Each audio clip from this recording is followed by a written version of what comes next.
semoga siapapun kita yang hadir dalam majlis ini, insya Allah Allah sehatkan badan kita, Allah kuatkan jasad kita, Allah tambah roh keimanan kita, Allah luaskan rezeki kita, Allah angkat segala masalah kita, Allah jauhkan kita dari orang-orang zalim, Allah matikan kita dalam keadaan husnul khatimah. Amin. Allahumma amin. Ibu-ibu semua sehat? Alhamdulillah. Mohon maaf ibu-ibu sudah lama menunggu, semoga tidak mengurangi konsentrasi kita. Tapi masih semangat? Kok rapat giginya? Oke ya. Baik ibu-ibu yang saya sayangi karena Allah, hari ini kita akan membahas tentang amalan yang bisa kita lakukan di dalam bulan Ramadan. Boleh dicatat, diingat-ingat. Saya berikan beberapa tawaran amalan yang nanti ibu pilih aja mau yang mana. Kenapa? Karena Ramadan itu adalah awal dari ketakwaan kita. Jadi awal hidup kita itu adalah di bulan Ramadan. Jadi harus disetting secara teknis apa amalan yang bisa kita maksimalkan di dalam bulan Ramadan. Nah, kenapa seperti itu? Kan kalau kita masuk Ramadan, kita keluar dalam keadaan fit. Kan kata dalil, ya ayyuhalladzina amanu kutiba alaikumusiyam kama kutiba alal ladzina min qablikum la'allakum, agar kita itu menjadi orang-orang yang bertakwa. Jadi ibu-ibu yang saya sayangi karena Allah, hari ini kita akan belajar mengkaji tentang apa saja amal yang bisa kita lakukan di dalam bulan Ramadan. Ini dicatat, diingat-ingat, nanti ibu terserahkan mau pilih yang mana. Kita mulai ya. Yang pertama, ibadah yang harus diamalkan dan diperbanyak di dalam bulan Ramadan adalah memperbanyak sholat sunnah. Jadi gini bu, seandainya sebelum Ramadan kita masih lalai, coba di dalam Ramadan kita sholatnya tepat waktu 1 bulan. Ya sebenarnya 1 bulan nggak cukup karena untuk berubah butuh waktu 40 hari. Seandainya sebelum Ramadan kita sholatnya masih bolong-bolong, maka masih tidak tepat waktu, maka dicoba di dalam Ramadan itu tepatkan waktunya.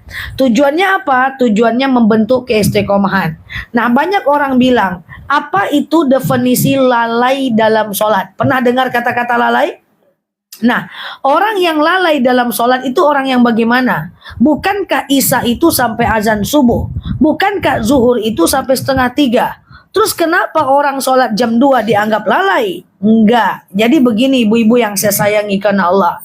Lalai di dalam sholat maksudnya adalah jika kita menunda sholat untuk kepentingan yang tidak terlalu penting. Contoh, tunda sholat karena menonton, tunda sholat karena belanja, tunda sholat karena main handphone, tunda sholat karena ngangak-ngangak. Itu enggak boleh. Ya, itu namanya lalai. Tapi boleh nggak menunda sholat karena sesuatu yang wajib? Hukumnya boleh. Contoh, ibu-ibu yang saya sayangi karena Allah. Ibu baru mau sholat gitu ya. Tahu-tahu datang suami bilang, Dek, iya, pijitkan abang dek. Ibu tunda sholat karena mijitkan suami. Itu boleh. Ibu lagi sholat, tahu-tahu dek, ada tamu. Assalamualaikum. Ibu tunda demi menyambut tamu. Itu hukumnya boleh. Ibu lagi sholat, rupanya anak ibu menangis. Ibu tunda sholatnya demi anak ibu mencari anak ibu. Itu hukumnya boleh. Ya, jadi boleh menunda sholat kalau berbenturan dengan sesuatu yang wajib. Boleh menunda sholat kalau berbenturan dengan sesuatu yang wajib.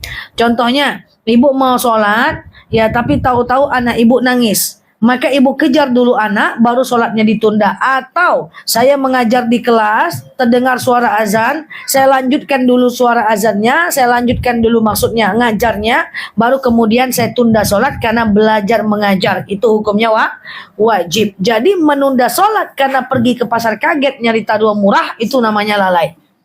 Oke, jadi ibu-ibu pertama adalah kita maksimalkan untuk sholat wajib kita. Yang kemudian yang kedua, di dalam bulan Ramadan kita maksimalkan adalah sholat sunnah kita. Kalau yang terbiasa sholat sunnah, alhamdulillah.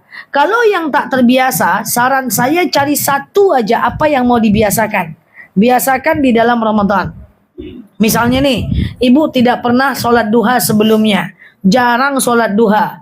Maka di dalam Ramadan, ibu harus komitmen, catat bahwa ibu pengen sholat duha tiap hari. Jangan putus. Kalau putus, ibu hukumi diri ibu. Kasih hukuman. Contoh, kalau saya nggak sholat duha, saya denda sedekah 10.000 hari itu, gitu. Kalau saya nggak sholat duha, saya sedekah 20.000 di hari itu. Nah, gitu caranya untuk istiqomah. Kita harus takut dengan sesuatu. Jadi maksud saya, sholat itu kan banyak ya. Sholat sunnah kan banyak ya. Sholat rawatib aja banyak kan? Banyak yang rawatib aja banyak. 2 rakaat sebelum subuh, 2 atau 4 rakaat sebelum zuhur, 2 atau 4 rakaat setelah zuhur, 2 atau 4 rakaat sebelum asar, 2 rakaat sebelum setelah maghrib, 2 rakaat sebelum setelah isya. Kan banyak tuh ya.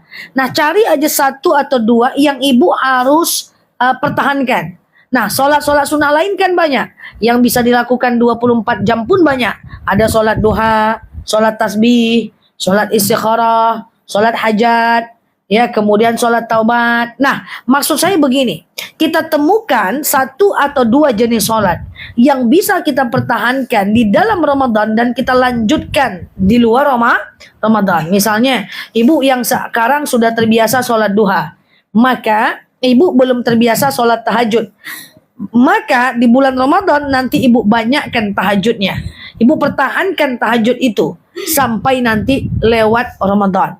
Ibu udah terbiasa duha dan tahajud. Oke, saya mau fokus 2 rakaat sebelum subuh. Atau namanya sholat sunat fajar. Jangan lupakan itu. Kalau lupa, kasih punishment. Punishmentnya gimana? Kasih hukuman. Oke, karena aku lupa sholat fajar, aku denda 10.000 gitu. Jadi maksud saya, dalam Ramadan, usahakan sholat jangan lalai. Kemudian yang kedua, cari ibadah sholat mana yang mau kita pertahankan, itu kita kerjakan. Nggak usah banyak-banyak, sedikit aja, yang penting pasti kita kerjakan. Selagi kita nggak sakit, itu loh. Paham ya? Emangnya sholat kita tinggalkan kalau kita sakit? Kan tidak kan? Nggak bisa sholat tegak, duduk. Nggak bisa duduk, baring. Nah, sama dengan sholat juga begitu. Sama dengan kerja. Ibu-ibu, suami ibu tuh kan kerja terus. Kalau nggak sakit dia tetap kerja. Nggak peduli dia lagi baper, lagi masalah dengan anak, lagi masalah dengan istri, lagi banyak hutang, dia tetap kerja, betul? Gitu juga dengan sholat. Sholat itu harus kita kerjakan. Misalnya kita komitmen sholat duha. Mau kita lagi males, mau lagi masalah dengan suami, mau hutang lagi berserak-serak, ya, mau disakiti sama anak, lagi baper dengan suami, dikhianati kawan, gak ada cerita. Yang sholat kita komitmen tetap sholat gitu. Sama saya dengan dakwah. Dakwah ini kan begitu ya. Saya berusaha untuk istiqomah dengan dakwah. Gak peduli apakah saya lagi pusing, apalagi lagi banyak kerjaan, apakah lagi disakiti orang, apakah lagi dizolimi orang, gak ada peduli. Dakwah itu tetap wajib, mau gimana gitu. Jadi jangan dikit-dikit alasan, gak usahlah sholat duha, ngapa tuh, latih badan, kemati lagi. Jangan, gak ada ceritanya. Sesuatu yang wajib gak akan peduli kita lagi ngapain, tetap harus kita kerjakan. Ya, nah kadang-kadang saya berpikir begitu, oke ini dakwah. Gak ada pedulinya, ya, mana ada yang peduli. Mau saya lagi ada masalah, mau saya lagi banyak tugas, mau lagi saya pusing mikirin apapun, saya dizolimin misalnya, entah, kita nggak tahu ya. Nggak bisa, nggak peduli, Allah nggak lihat itu. Lu mau ngapain, lu tetap wajib dakwah. Sama dengan ibu-ibu sholat, mau disakiti suami, mau lagi baper, mau lagi sakit hati, sakit jantung, sakit semua, tetap sholat itu hukumnya wajib. Jadi maksud saya, di dalam Ramadan, ibu cari sholat sunnah yang bisa ibu kuatkan dan ibu pertahankan dalam Ramadan. Tak peduli ibu lagi baper, lagi ngantuk, lagi males, nggak peduli. Kenapa? Karena ibadah yang konsisten tidak peduli dengan kondisi kita. Biar ibadah tuh nggak mut-mutan terus, nggak mut-mutan terus. Lagi rajin sholat, lagi nggak rajin, mana na'udzubillah. Mau sedang dilawan sama anak, mau sedang berantem dengan suami, mau rumah tangga lagi babak belur, mau kita dihanati teman, dijulitin tetangga, sholat tetap kita kerjakan, kan gitu kan? Nggak peduli dia. Nah gitu juga dengan keistiqomahan. Apapun yang sedang kita kerjakan dan kita istiqomah, maka tidak peduli kondisi kita, itulah ibadah. Oke? Cari yang udah terbiasa sholat duha, ya udah, berarti bukan target dong karena udah biasa, betul? Yang udah terbiasa tahajud berarti bukan target dong, betul ya? Nah, targetkan misalnya sholat hajat, ya, itu kapan pun boleh. Walaupun sholat hajat itu dilakukan 24 jam, tapi tetap tentukan waktu yang ibu prime time, yang ibu suka. Ya, walaupun akan sholat hajat 24 jam, sengaja aku sholat sunat hajat 2 rakaat sunat atasku karena Allah. Kan 24 jamnya, ibu ganti-ganti waktunya. Nanti tidak istiqomah. Ya, cari waktunya. Oke, clear? Nah, satu, sholat 5 waktu jangan lupa. Kedua, ibu tambah ibadah kita dengan mencari sholat sunnah yang mau kita istiqomahkan di dalam Ramadan. Insya Allah pahalanya berlipat. Paham ya? Kemudian yang ketiga, amalan apa yang bisa kita lakukan dalam Ramadan? Kalau ibu mau, saya pengen jamaah saya khatam Quran di dalam bulan Ramadan. Mau? Maunya lembek ya? Khatam Quran selama Ramadan. Caranya gimana? Kita Ramadan itu kan tanggal 11 atau tanggal 10. Cak-caknya gitulah, entah 11 atau 10. NU dan Muhammadiyah ya kan. Katakanlah pura-puranya tanggal 11. Maka kita sahur berarti 11 subuh, betul? Mulai dari 11 subuh itu, baca 2 lembar ayat Quran setiap habis sholat. 2 lembar subuh, 2 lembar zuhur, 2 lembar asar, 2 lembar maghrib, 2 lembar isya. 2 lembar berarti berapa halaman? Berapa halaman kalau 2 lembar? 4 halaman dong. Ya, kalau 2 lembar setiap habis sholat, berarti sehari 10 lembar. 10 lembar itu berapa juz?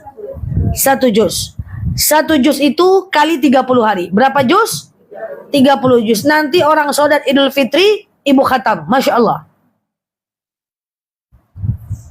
Caranya gimana?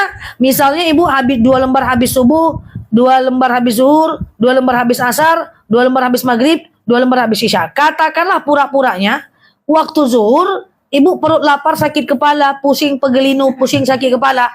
Ibu anggap hutang. Di waktu asar, rupanya asar sibuk dengan maraton menonton main badminton. Ibu ganti di waktu maghrib. Yang penting 1 hari 1 juz. Kalau haid gimana? Baca yang ada terjemahan, baca di yang ada handphone, atau baca saja tanpa memegang. Bisa? Gua lambe. Kalau nggak bisa 1 bulan hatam, gampang. Coba 10 hari hatam. Berarti selama Ramadan 3 kali hatam. Bisa? Kalau itu angkat tangan saja. Ustazah aja lah, kami biar landa aja. Kalau mau, jangan-jangan nih, kan saya cuman marketingnya Allah nih. Jangan-jangan ibu check out ya kan. Jangan-jangan ibu pakai nih ya, maka dapat pahala pula saya. Kalau mau khatam dalam 10 hari, caranya gampang. Caranya gimana? Baca 3 lembar sebelum dan setelah sholat. Subuh, 3 lembar sebelum subuh, 3 lembar setelah subuh. Zuhur, 3 lembar sebelum zuhur, 3 lembar setelah zuhur.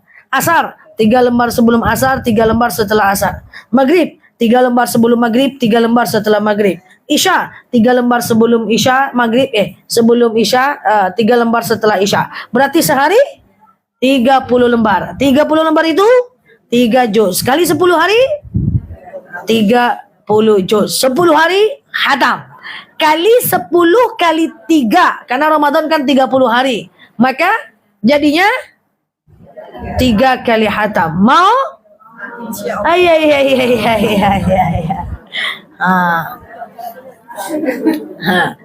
Gitu caranya. Kalau mau 10 hari. Nah, ada jemaah yang nanya, Ustazah, saya kan mau khatam Quran di dalam bulan Ramadan. Kapan bukanya? Oke, kita kan mau khatam Quran di dalam Ramadan. Gitu ya. Kemudian kita kan ada bacaan Quran yang sekarang nih. Kan sekarang sedang baca Quran ya. Maka saran saya, kalau memang mau khatam di dalam Ramadan, maka ibu ulang dari awal. Diulang atau nggak diulang, pahalanya sama. Tapi targetnya adalah target khatam di dalam bulan Ramadan. Karena dalam bulan Ramadan ada dalil yang mengatakan bahwa man qara'al Qur'an harfan falahu hasanatun wal hasanatu bi asyarati amsalihha la aqulu alif lam man harfa alif lam mim harfan lam harfan mim harfan. 1 huruf pahalanya itu 10. Dalam Ramadan kali 100. Hatamkan. Banyak yang bilang, Ustazah, boleh nggak saya setiap hari Yasin terus, Al-Kahfi terus, An-Naba terus? Kan baca Quran juga Ustazah. Betul, pahalanya sama. 1 juz 10 kebaikan. Tapi saran saya, Kalau untuk dibaca harian, tetaplah membaca seluruh isi ayat Quran biar kita kenal dengan hurufnya. Nanti Yasin itu Al-Kahfi itu malam Jumat gitu.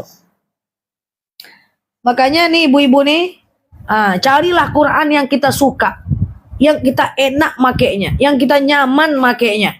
Ya, ini ada pendapat Quran itu 1 biji sampai akhir zaman. Dari zaman nenek turun ke cucu, cucu turun ke buyut. 1 biji sampai ke alam barzah. Itu nggak ada ceritanya. Yang benar itu adalah 1 orang 1 Quran. Cari yang kita suka. Entah warnanya pink-pink, unyu-unyu. Asal jangan ada gambar SpongeBob-nya. Ya, gambar Mickey Mouse-nya. Ini 1 Quran sampai akhir zaman. Sampai ke alam barzah. Turun-turun ya. 1 Quran 1 orang. Kenapa 1 Quran 1 orang? Karena Quran itu mengikut kemana kita pergi. Ya, sama dengan handphone. Dia ngikut kemana kita pergi. 1 orang 1 Quran. Ada 1 orang, 5 orang 1 rumah, 1 Quran. Baca suaminya, sore baca istrinya, dilipatnya pula lagi. So, maghrib anaknya baca, dilipatnya pula lagi. Alah berlipet-lipet lah Quran tuh. Pas mau buka, ini mana lah batasan punya aku nih ya. Ali Imran atau Anisa ya, Ali Imran atau Anisa ya. Ali Imran aja lah baca. Ada lipatnya lagi setelah dia baca. Datang suaminya, mana tadi batasan bacaanku ya. Ali Imran atau Anisa ya, Ali Imran sampai meninggal Ali Imran ke Ali Imran terus.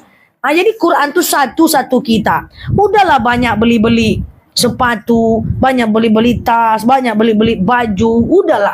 Daster tuh dipakai lah, jangan yang bolong-bolong itu sih pakai. Daster ibu kan banyak ya. Kita fokus ya 1 orang 1 Quran. Itu untuk ibadah, untuk akhirat kita. Dekatkan dia dengan kita. Ya, kan saya sering candain jemaah ya, jangan letak Quran tuh tak di mana-mana.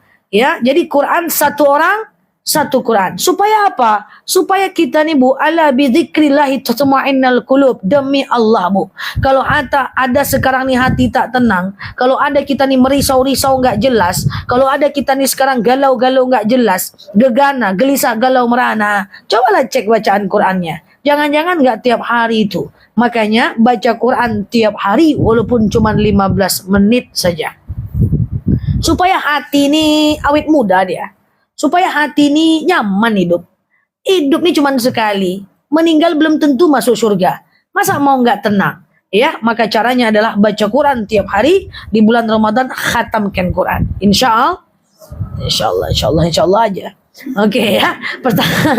Pertama sholat 5 waktu ya. Yang kedua adalah cari 1 ibadah sunnah ya. 1 ibadah sunnah, sholat sunnah atau 2 yang ibu ingin latihan sampai keluar Ramadan. Saya setiap keluar dari Ramadan punya 1 ibadah andalan ya, atau 1 amal andalan yang saya ketemukan selalu dalam bulan Ramadan. Karena hari-hari itu banyak waktu di dalam Ramadan. Di luar Ramadan agak rumit sekali. Nah, kenapa tadi saya bilang 3 lembar sebelum, kalau mau khatam 10, kalau mau khatam dalam 10 hari, 3 lembar sebelum, 3 lembar sesudah. Kok tak 6 lembar aja habis sholat? Kenapa harus 3 lembar sebelum, 3 lembar sesudah Ustazah? Saya sudah praktek sebelum saya ceramahkan. Saya praktek 6 lembar setiap habis sholat 10 hari. Onde mande mak. Pinggang mau putus rasanya. 6 lembar setiap habis sholat 10 hari, pinggang mau putus, mata tak nampak lagi, udah bercampur-campur. Saya bilang, tak percaya saya jemaah saya mampu kayak gini. Nggak bisa. 6 lembar itu banyak. Ya, saya aja udah cepat bacanya, tak nampak lagi Quran itu. Oyong kepala saya. Nah, saya survei lagi di berikutnya, periode berikutnya. Saya coba gaya lain. 3 lembar sebelum, sholat dulu, peregangan dulu, baru 3 lembar sesudah. Baru hilang asam lambung saya. Jadi baru dia enak. Jadi makanya saya bilang, kalau ini jemaah saya mampu ini. Maka 3 lembar sebelum, 3 lembar sesudah, sudah saya survei, insya Allah mampu kalau mau. Anggu-anggu aja. Oke. Anggu-anggu aja dulu insya Allah ya. Oke. Nah, seperti itu ya. Tapi kalau 6 lembar sesudah, tak percaya saya. Apalagi wajah-wajah kayak gini nih, ande mak. Ya. Oke ya. Pertama adalah sholat 5 waktu. Jangan lalai selama Ramadan. Yang kedua, cari ibadah andalan yang bisa kita lakukan, ibadah baru lah ya, yang bisa kita lakukan dalam Ramadan ketika baca Quran. Yang keempat, paling penting, Bu, full selama 24 jam dalam Ramadan doa mustajab. Coba, mana tempat yang full doa mustajab? Tidak ada. selain Ramadan. Doa mustajab tuh bentar-bentar aja, Bu. Cobalah ya. Saat hujan lebat, bentar hujan tuh ya. Belum berdoa lagi udah berhenti dia. Saat petir berbunyi, bentar petirnya. Nggak sempat berdoa, mati kau. Nggak sempat berdoa. Ya kan, padahal saat mustajab tuh doa itu mustajab. Saat petir itu doa mustajab, tak sempat berdoa. Terkejut. Iya kan? Apalagi sujud terakhir ketika mau habis sholat, bentarnya. Nggak mungkin sujud terus tidur pula ibu nanti. Apalagi berjemaah, bentarnya. Kan bentar-bentar kan? Kemudian kapan lagi doa mustajab? Antara azan dan iqamah, bentarnya. Tempat mustajab doa tuh kejap-kejap, Bu, bentar-bentar, Bu. Saat petir berbunyi, saat hujan lebat, antara azan dan iqamah, sujud terakhir ketika mau habis sholat, ketika menahan marah. Itu mustajab. Tapi kan bentar aja. Anak marah kita tahan. Astagfirullahaladzim. Jadi ustadz lah kau nak. Itu kan. Tapi kan bentar aja. Hati-hati kalau ibu sedang marah tahan. Jangan ibu lepas. Macam hantu kau ni nak. Itu macam hantu anak jadinya. Dilarang sini terbang dia sana. Larang sini manjat dia. Macam hantu dia. Tahan. Kan cuma sebentar. Apalagi? Doa mustajab menjelang azan maghrib. Bentar aja. Menjelang fajar. Bentar aja. Sebelum sahur, bentar aja.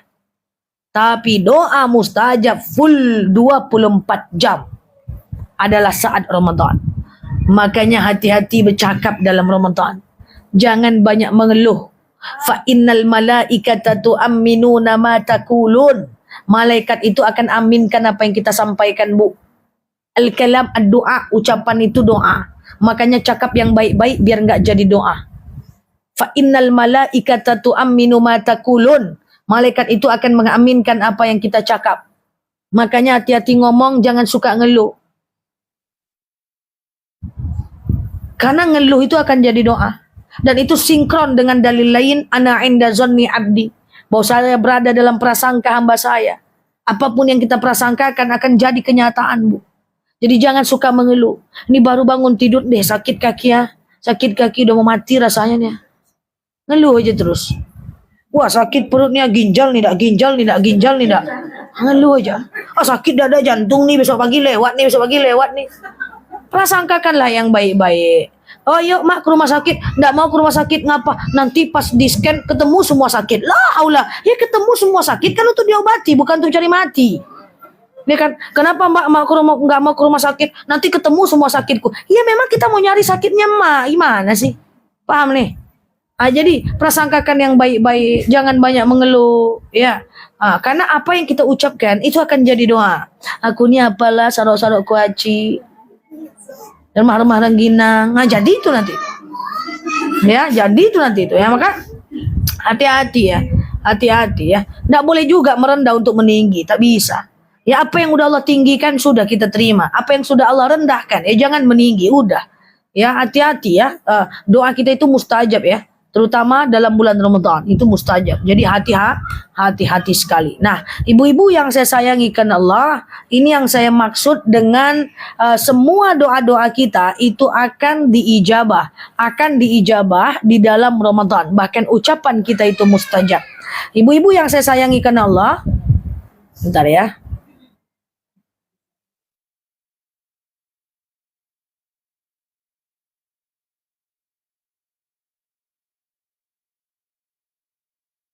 Oke ya, jadi doa-doa kita itu mustajab di dalam bulan Ramadan. Jadi hati-hati. Kalau seandainya ya misalnya nih ya, kalau saya sakit ya, saya pernah sakit ya, Bu kata mahasiswa saya, ibu nggak ini Bu, ibu nggak masuk Bu. Iya saya butuh istirahat. Saya ngomong gitu aja. Ya saya sedang butuh istirahat. Saya tak bilang saya sakit nih udah mau meninggal nih, enggak.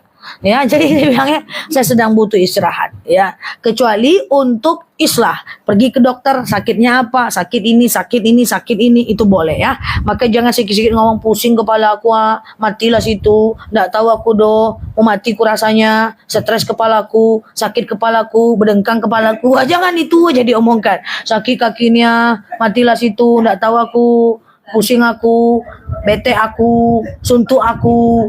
Ile aja semua yang diomongkan. Ya, kerja capek aku, di rumah aja bosan aku. Nonton tak apa-apa filmnya. Pergi keluar kemana aku nih? Di rumah aja bingung mau ngapain. Ada duit mau ke pasar. Apa yang mau dibeli ya? Duitnya ada. Apa yang mau dibeli aja pusing. Duitnya ada, apalagi kita ada duit. Iya kan? Oh, apa yang mau dibelinya? Tapu apa Jokowi? Jokowi lah yang salah. Hanya ngapa-ngapa tuh. Dia enggak ngapa-ngapain ya. Dia santai duduk.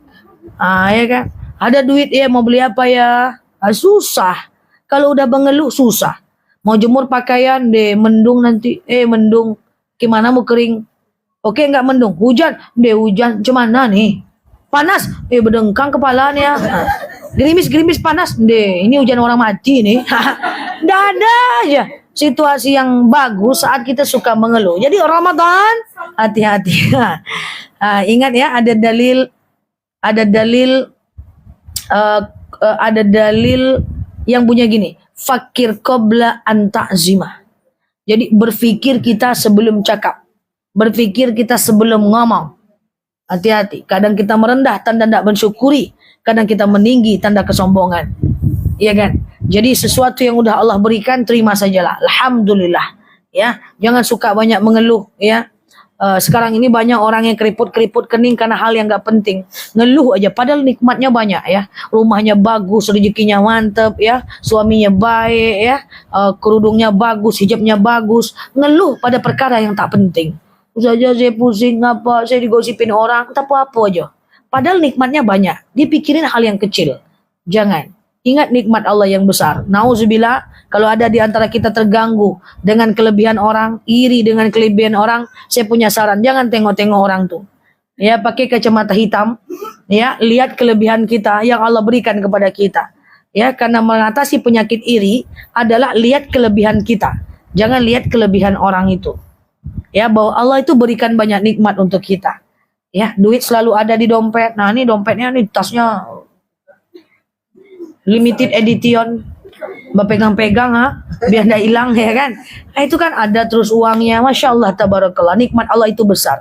Allah itu khalik yang paling tulus. Mau ibu maksiat, mau ibu tak sholat, mau ibu tak puasa, mau melawan suami, tetap Allah kasih rezeki. Mana ada makhluk yang setulus itu. Coba ibu nggak usah tanggung jawab sama suami, nggak usah layani suami, mau nggak dia ngasih nafkah? Sedangkan dilayani aja tak cair duit itu. Ini kan. Mana ada suami yang tulus, mana ada istri yang tulus, mana ada sahabat yang tulus, tidak ada. Yang tulus itu adalah hanya Allah saja, orang tua dan guru. Cobalah tes, aku tulus mencintaimu, Beb. Beb kata suaminya. Oke bang, yakin tulus bang? Yakin Beb. Ya udah, ibu tak usah layani, tak usah dia buatkan kopi, tak usah buatkan teh. Tak cair duit bulanan tuh bu. Dibuatkan pun minta dulu pula baru cair. Dibilangnya dia tulus, tak cocok Beb. Kayak gitu. Tapi Allah, ibu tak sholat, tak puasa, melawan suami, nauzubillah, gosipin orang, fitnah orang, nikmat tetap datang. Coba bayangkan. Bahkan orang non muslim, nikmat tetap Allah kasih. Nah, orang makhluk, khalik, pencipta yang setulus Allah, lalu kita tidak bisa memprioritaskan waktu kita untuk Allah, itu memang kebangetan orangnya. Memang wajar orang-orang nggak sholat tuh masuk neraka. Sudah Allah kasih banyak nikmat, terus dia nggak balas. Allah itu tulus.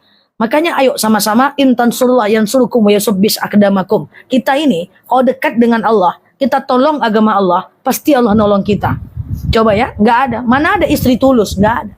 Istri tulus tuh susah, ya. Nggak dinafkahi malah tiang juga kopleng itu mah.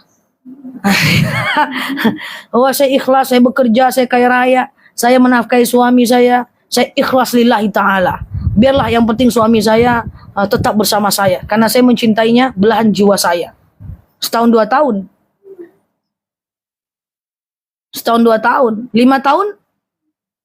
Jungkil balik juga kopleng tuh. Ya kan tidak ada. Tulus. Tulus hanyalah Allah kepada kita. Dan orang tua serta guru kita. Kenapa orang tua dan guru tulus? Coba ada nggak orang tua yang iri kalau anaknya lebih sukses dibanding dia? Nggak ada. Mak bapak saya tak tamat SD. Walaupun saya tamat S3, nggak pernah saya dengar mak saya bilang, kau enak-enak aja dokter ya, aku tamat SD-nya. Kan ada. Dia tetap senang walaupun dia cuman tak tamat pula SD mak sama bapak saya itu. Nah, guru itu orang yang sangat tulus. Ya, ketika siswanya lebih sukses dibanding dia, oh itu siswa saya tuh. Itu dulu siswa saya tuh. Oh itu dulu mahasiswa saya tuh. Bangga dia. Maka orang setulus Allah, orang tua dan guru, kalau kita sakiti hati mereka, wajar hidup kita ini menderita. Maka yang tidak dekat-dekat dengan Allah, yang jauh-jauh dari Allah, yang masih kurang-kurang sholatnya, yang masih belum mau menyediakan waktu untuk dengarkan kajian, yang masih jauh-jauh dari Al-Quran, yang masih bolong-bolong sholatnya, yang masih ganti-ganti sholat itu puasa cuman 7 hari, haid 135 hari nggak diganti-ganti, ya wajar. Kadang-kadang hidup kita ini nggak tenang, itu wajar. Maka supaya tenang, kita prioritaskan Allah dalam kehidupan kita. Ya, kita ambil momentum Ramadan. Insyaallah. Demikian dari saya. Allahu a'lam bishawab. Ala hazihi niyah al-Fatihah.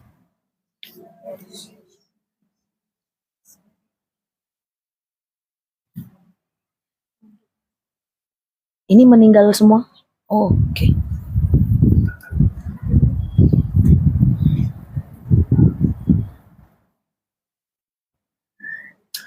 Amin ya Allah, amin ya Rahman, amin amin ya mujibas sailin. Allahumma salli ala Muhammad wa ala ali Muhammad. Allahumma inna nas'aluka ridhaka wal jannah, na'udzubika min sakhatika wan nar. Allahumma inna nas'aluka salamatan fi dinina, afiatan fi jasadina, ziyadatan fi ilmina, barakatan fi rizqina, taubatan qablal maus, rahmatan indal maus, maghfiratan ba'dal maus. Allahumma hawin alaina fi sakaratil maus, najata minan nari wal afwa indal hisab. Allahumma antas salam minkas salam wa ilaika ya'udus salam, fahayyina rabbana bisalam wa dakhinal jannata darussalam, tabarakta rabbana wa ta'ala ya hadzal jalali wal ikram. Allahumma inna na'udzubika minal hammi wal hazan, na'udzubika minal ajzi wal kasal, na'udzubika minal jubni wal bukhli, na'udzubika min ghalabati dini wa qahar rijal.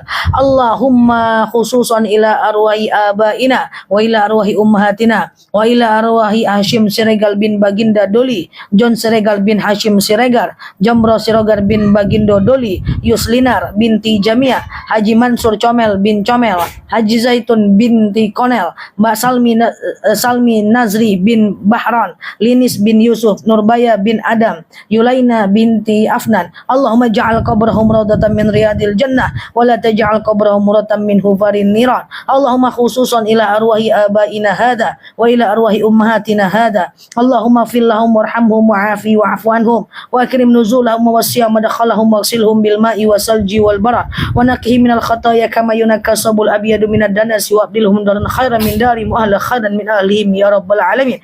Allahumma khususan ila hadhil jamaah wa ila hadhil mustami'ina wal mustami'at. Allahumma anzil rahmataka wa maghfirataka wa salamuka wa barakatuka sihataka ilaina ya rabbal alamin. Allahumma innaka afuwun karimun tuhibbul afwa fa'fu anna ya rabbal alamin. Allahumma rabbana hab lana min azwajina wa zurriyyatina qurrata ayuni waj'alna lil muttaqina imama. Allahumma ansur ikhwanana mujahidina fi Palestin. Allahumma ansur ikhwanana mujahidina fi Iraq. Allahumma ansur ikhwanana mujahidina fi Mesir. Allahumma ansur ikhwanana mujahidina fi Indonesia. Allahumma ansur ikhwanana mujahidina fi Gaza wa Palestin ya rabbal alamin. Allahumma istajib du'ana ya Allah, sajib du'ana ya Rahman ya Rahim ya mujibas sailin. Allahumma salli ala Muhammad wa ala ali Muhammad. Subhana rabbika rabbil izzati amma yasifun. Salamun alal mursalin. Alhamdulillahi rabbil alamin. Wallahu a'lam bishawab. Assalamualaikum warahmatullahi wabarakatuh.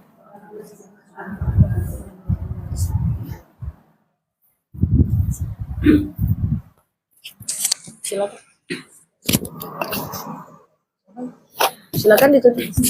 Halo semuanya, thank you ya teman-teman ya. Yang terlambat hadir, teman-teman boleh nanti malam ke channel YouTube aku ya. Nanti aku tampilkan ya. Dan ceramah yang jam 2 siang tadi di Pemko itu aku tampilkan juga nanti malam ya. Karena atau besok malam, karena tadi siang nggak bisa live teman-teman karena ada anak-anaknya. Thank you teman-teman semua yang sudah mampir. Yang belum follow boleh klik foto aku yang ada di atas, kemudian klik follow, aktifkan tombol loncengnya ya, agar teman-teman dapat video terbaru dari aku. Ya, yang terlambat angkat kaki, jewer telinga sendiri ya. Salam kenal teman-teman dari aku. Yang baru mampir boleh klik foto aku yang ada di atas, klik follow dan aktifkan tombol loncengnya. Yang terlambat hadir boleh nanti malam ke YouTube-nya aku, dan yang tadi siang dengan yang tadi malam pelan-pelan aku sampaikan di YouTube-nya aku ya guys. Thank you teman-teman semuanya. Kita tutup dulu ya. Subhanakallahumma wa bihamdika nasyhadu an la ilaha illa anta nastaghfiruka wa natubu ilaik. Jemaahnya pada ngeliatin aku guys. Jadi kita tutup ya. Assalamualaikum warahmatullahi wabarakatuh. Bye bye.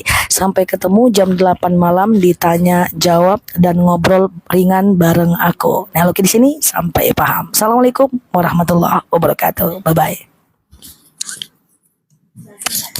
Siap.